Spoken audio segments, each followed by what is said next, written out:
Has anyone ever picked up something they love because they wanted it to make them miserable? Probably not. It could be art, sports, music, video games. For those activities, we usually begin because it's exciting. So what changes for those that are unhappy pursuing the things that they care about? Ping Pong the animation. Remember that anime? From over a decade ago? That one ping pong anime where people hit a tiny white ball back and forth across a table. Exciting, I know. But for real though, the balls go deeper and bigger than you think. You'd think at first that the anime is about talent or hard work. Really, it's neither. It's about what happens when competition gets involved. How the things we love become proof of our worth. How comparison turns us against ourselves. It doesn't even have to be sports. It happens when you pick up a hobby, learn a new skill, or put something you've made out into the world. Because eventually, everyone runs into someone better than them. I ran cross country for 2 seasons, and that's about the extent of my competitive experience. I showed up to practice, ran through rain and heat, all of it just to shave seconds off of my race time. Except no matter how hard I worked, there were people who simply existed on another level. Runners who could dust you with their jogging pace. I didn't cry or piss my pants or nothing, but it is demoralizing when comparison sneaks its way in. Competition isn't really the problem. It's just where it becomes impossible to ignore those feelings. That's exactly what Ping Pong explores. Sakuma is one of many characters forced to confront them. He's loud, intense, constantly trying to get into people's heads before and during matches. For how annoying that attitude can be, he's one of the most human characters in Ping Pong. They even nickname him Demon, but I don't really see that. I think there's more underneath his intimidation and anger. Sakuma spends an absurd amount of time training, studying opponents, learning strategies, looking for every little advantage he can get on his crummy hands. Because unlike Smile, he needs every one of them. Sakuma's not bad by any means. He's good enough to earn a spot at Japan's most distinguished ping pong high school. Good enough to destroy almost anyone that just plays casually. But at some point, Sakuma runs into a ceiling. It only takes a single match. You see, there are people like Smile, a prodigal talent who doesn't even care about competition. So when Sakuma challenges Smile with his place at Kaio Academy on the line, Smile just treats it as another game of ping pong. And the match couldn't be more one-sided. Sakuma manages to score just 3 points across all 3 games. He doesn't even finish the third. Watching everything he'd worked for unravel in a matter of minutes becomes so unbearable that he walks away from it all. All Sakuma can do is scream at the heavens, asking how this could happen. He starts looking for excuses of where he had gone wrong. Maybe his bad eyes were the problem, and even begins coping that he actually is good. How he had beaten Peko, a superstar player. How Dragon, the guy he looked up to, had high hopes for him. What had all those years amounted to? Sakuma had dedicated his life to ping pong, only to be humiliated by someone he used to make fun of. Smile doesn't sugarcoat it. Sakuma just lacks talent. Yep, someone good enough to make Japan's strongest ping pong academy apparently lacks talent. It's more than losing a match. Sakuma is watching the future he'd imagined disappear right in front of him. He can't help but wonder whether all those years of effort were ever going to get him there. And once that dream falls apart, the reason he was playing starts falling apart too. There is a crossing point. Sakuma stopped playing ping pong. He started trying to prove himself through ping pong. The more he had invested himself into the sport, the greater the need for a payoff. Every match became another chance to prove all those years were worth something. And like a lot of people, he ends up quitting. He didn't quit because his love for ping pong went away. He's giving up on the person he thought ping pong would let him become. I think that's why Sakuma feels so human. Most of us will eventually run into someone that shows us where our ceiling might be. And when that happens, there's really only 2 roads. You can either give up or keep playing. That's when the real question starts. Why would anyone keep picking up the paddle after getting their shit kicked in? Lucky for us, there's another case in the story of someone who gives up. Ironically, it's the kind of player Sakuma wished he could be. Peko. Peko is someone Sakuma looked up to growing up. He's exceptionally gifted. The kind of kid who spent his childhood beating everybody without really trying. Winning trophies, calling himself some kind of ping pong hero, and genuinely having the time of his life. So maybe talent really is the answer. Maybe Sakuma's problem was simply that he wasn't born like Peko. I mean, it makes sense. It's pretty easy to love ping pong when you learn that no one can beat you. You can talk all the shit you want because you're that good, and no one can tell you otherwise. But that only works as long as you're winning. Talent creates a different problem when you've depended on it your whole life. Peko never really learned how to deal with failure. He never had to. Competition drastically changes when people grow older. While everyone else was training to catch him, Peko coasted. Until one day, they caught up. Smile quietly surpasses him. Dragon emerges, a player who's also talented, except he works like a frickin' maniac.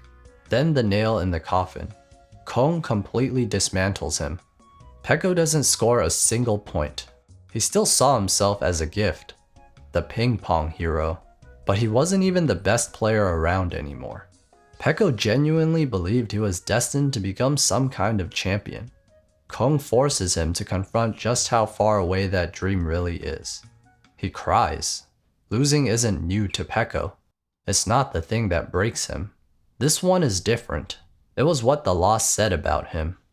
The kid who used to look down on everyone else was now the one getting left behind. He'd built his identity on being talented, so maybe it's easier to quit than to risk finding out he was never as special as he believed. He quits. Walking away offers an easy relief. He never had to lose again. He could always reason that he stopped playing because he doesn't care. You'd think quitting would finally bring him peace.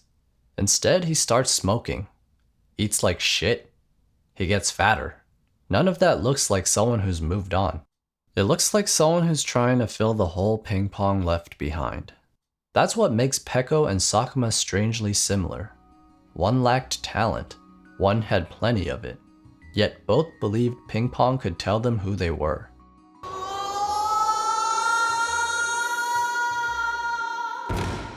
Is it really a matter of giving up? What if you never do? That's where Kazuma comes in, better known as Dragon. If Sakuma represents hard work, and Peko represents talent, Dragon is assumed to be the person that everyone else is chasing. He becomes Japan's strongest high school player, the ace of Kaio Academy, the future of Japanese ping pong. On paper, he's the guy that had his shit together. This is it, right? The finish line? When all those years finally pay off and happiness is expected. Except before every match, Dragon locks himself inside a bathroom stall. Not because he actually has to go, but it's the only place where he doesn't have to be the strongest. A cramped, dark, lonely little square. For a few moments, he gets to be nobody. Not someone that needs to win every match. Not someone carrying the name of his family. Not Dragon, the champion. Just a dude in a stall. It doesn't really work. He can't escape what's already inside his head. Outside that stall, he goes straight back to carrying it. We rarely see him hanging out with his friends. We don't see hobbies. We don't really see him relax. Nearly everything we do see is centered around becoming stronger. Keep in mind, this is a teenager. At this point, I think ping pong is talking about something beyond talent. Sakuma hit his ceiling. Peko loses what made him special. Dragon becomes the strongest. But they were all miserable. Same sport, different paths. What's strange is none of those things were caused by ping pong alone. They were caused by what ping pong came to mean. Ping pong stopped being about ping pong. It became proof of who they believed they were. Every win affirmed that belief. Every loss threatened it. The other players weren't really a problem. They were simply the mirror forcing them to confront themselves. So this realization made me wonder, what is my ping pong? What is the one thing that's made me hit my wall, made me want to give up, and never think about it again? For me, my ping pong happens to be writing. And honestly, I don't think it's something I'll ever stop returning to. It just takes different forms throughout my life. There's a lot of thoughts and feelings that bounce around in my head. It drives me crazy just leaving them in there. It feels like I should do something with them. Writing helps me make sense of it all. There's something deeply satisfying about taking ideas that feel loosely connected and slowly shaping them into something coherent. Like putting together a puzzle. It often comes out as a mess, but when it all comes together, it feels damn good. Like I actually created something meaningful. No one has to tell me that. I already know. At my best, that's what writing feels like. But that's not what it always feels like. Some days I don't even want to start. Some days I stare at the page with nothing to say. And then I get frustrated, guilty that I haven't done anything. How can a writer not be able to write? Looking back, it's not too different from what Sakuma and Peko were doing. There was a point where writing stopped being something I did. It became something that defined me. I had split into two versions of myself. One writes because he's curious and wants to share something really cool. The other writes because he feels like he has to prove he's worthwhile. That's the moment when I feel like writing consumes me, when it becomes a chore, instead of me being inside the work. When the second version takes over, and my writing stops being just writing, it becomes performance. When something becomes performance, the motivation behind the work changes. I begin caring way too much about whether something would be well received than whether it actually felt true to me. I start writing as if there were already eyes on the page. Before a sentence was even finished, I was already judging how people might receive it. I wasn't just writing anymore. I was constantly evaluating myself while I wrote. I hate that relationship with writing. I don't want to write so people will like it. I want to write because I'm trying to understand something. I never asked to have that relationship with writing. I don't know when, but it happened anyway. I want to love writing first, and have other people appreciate it as a bonus, not the other way around. Once those priorities sneakily switch places, it becomes destructive. I felt like every time I sat down, I had to make something worthwhile. And weirdly enough, the more pressure I put on myself to write, the harder it became to write anything. I'd spend more time staring at the page and getting nothing done. Then I'd feel guilty for getting nothing done. I was stressing about being stressed. It stops being fun when I need writing to tell me who I am. The hero makes his entrance. Peko is exhausted, his knees all jacked up. He's playing an impossible match. It don't look too hot. He's down 2 games against Dragon, and it looks like he's just about reached his limit. Then all of a sudden, he spreads his wings, and he flies. He didn't suddenly power up. In fact, something disappeared. The weight of facing the strongest player. The weight of needing to prove himself. The weight of facing someone who had the discipline and expectations he had run away from. The hero never left. Peko had simply forgotten who he was before all of that. And once ping pong becomes just ping pong again, he smiles. He laughs like a lunatic. He stops thinking. He starts experimenting with absurd shots, moving at lightning quick speeds. Peko isn't afraid anymore.